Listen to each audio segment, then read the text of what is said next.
اس نے یہی جواز اس وقت بھی اپنایا تھا، اگر میں یاد رکھوں یہ روس کا بڑا پہلے دن کا ہی جواز ہے۔ تو یہ جناب جو ہے یہ کانفرنس ہو رہی ہے، اس کانفرنس کی دعوت کے لیے انہوں نے پاکستان کے وزیر خارجہ بلاول بھٹو زرداری صاحب کو بھی فون کیا۔ بلاول صاحب جو ہیں انہوں نے جو میڈیا کو خبر لیک کی اس کے مطابق ان کی 45 منٹ ملاقات ہوئی۔ ہم ان کو ڈینائی نہیں کرتے، ہم اس کو فیس ویلیو پہ لے لیتے ہیں۔ تو فیس ویلیو پہ لینے کا مطلب یہ ہوگا کہ 45 منٹ انہوں نے صرف اس جو کانفرنس ہو رہی ہے اس کی جامعیت یا اس کی اہمیت تو اجاگر نہیں کی ہوگی نا، انہوں نے کچھ اور بھی باتیں کی ہوں گی، باہمی دلچسپی کے امور پر تبادلہ خیال بھی کیا ہوگا، سو انہوں نے کیا۔ اور اس کے بعد جو تھا وہ جو تبادلہ خیال ہوا، اس کے بعد امید ہے کہ اس کانفرنس میں شریک ہونے کے لیے بلاول صاحب امریکہ جائیں گے۔ اور چونکہ اینتھنی بلنکن صاحب جو ہیں اس کانفرنس کے میزبان ہوں گے تو یہ لازم ہے کہ وہ ان کا استقبال بھی کریں گے، میزبان ہے نا، تو وہ ان کا استقبال بھی کریں گے، ان کے ساتھ فوٹو سیشن بھی کریں گے۔ اور جب وہ فوٹو سیشن کریں گے اور انہیں سائیڈ لائن کے اوپر تو خیر ملاقات نہیں ہوتی میزبان کے ساتھ، ان کے ساتھ ایک ملاقات کرنے کا بھی موقع ملے گا۔ میزبان کے ساتھ تو 1 on 1 ملاقات ہو جاتی ہے نا آپ کی، تو ان کو اس پہ ملاقات کا موقع بھی ملے گا۔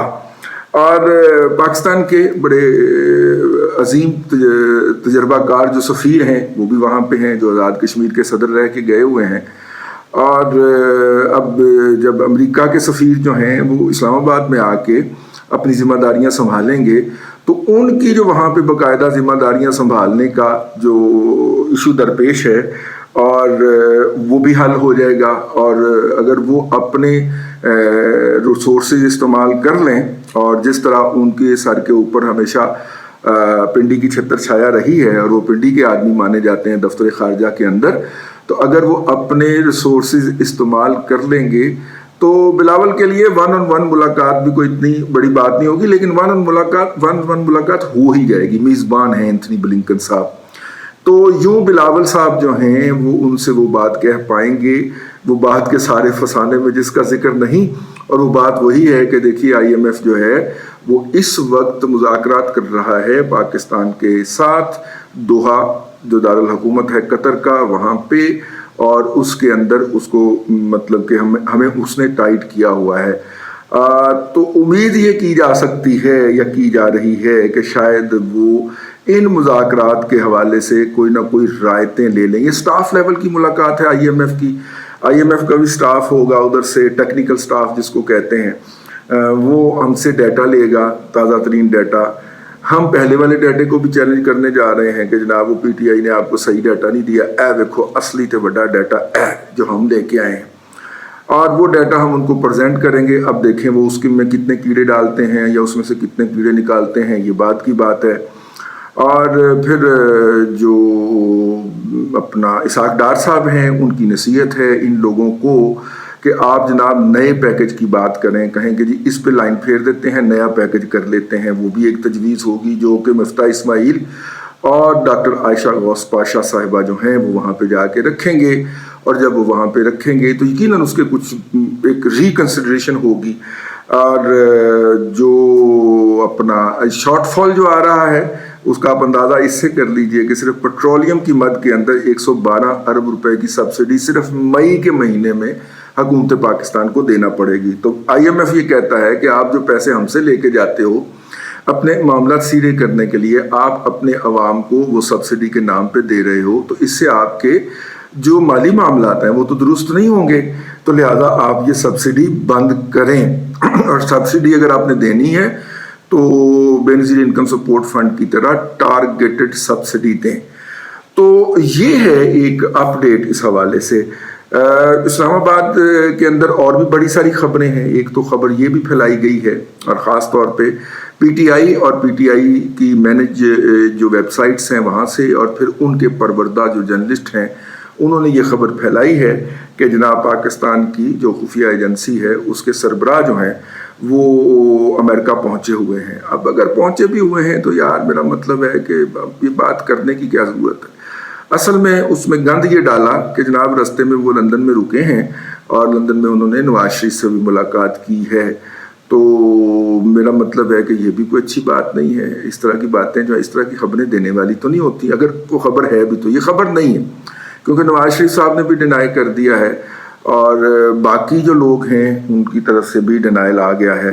تو لیکن یہ خبر جو ہے یہ کتنی کو خوفناک ہے, اور اس کے اوپر آپ جو ہے وہ پورا ایک الگ سے ولاگ بھی ہو سکتا ہے اور ایک منظر بھی باندھا جا سکتا ہے.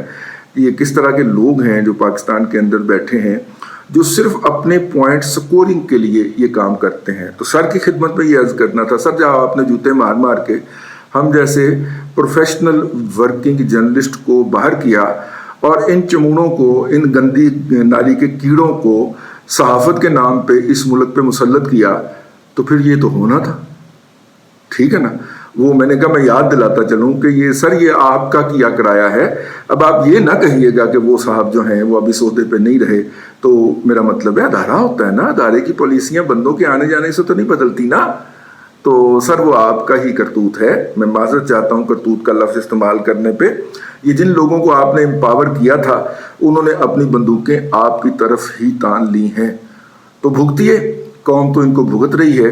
آپ کا تجربہ پروجیکٹ عمران خان فلاپ ہوا ہے, اب اس قوم کو بھگتنا تو ہے, لیکن آپ بھی بھگتیے. یہ پہلا تجربہ سر آپ کا ناکام ہوا ہے جس میں آپ کے اوپر بھی جو ہے یہ والا گند اچھالا جا رہا ہے.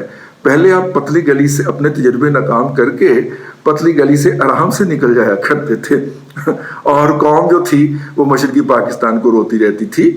تو یا پھر وہ قوم جو تھی وہ کلاشن کوف اور ہیروئن کلچر بھگتتی رہتی تھی.